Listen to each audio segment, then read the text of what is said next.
ទាំងភ្នែកឆ្លើយពីងថាបែកដើម្បី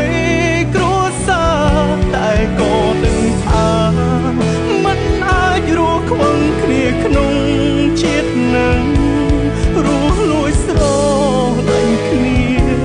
ឈឺចាប់គេមិនដឹងក្តីសង្ឃឹមស្នេហ៍យើងនៅជើងមេក្បត់ស្នេហា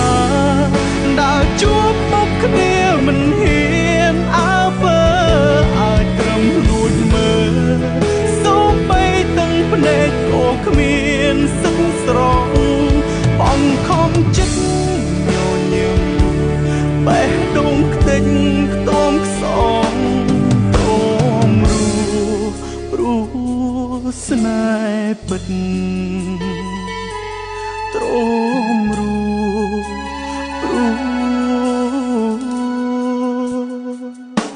ស្នេហ៍ពិត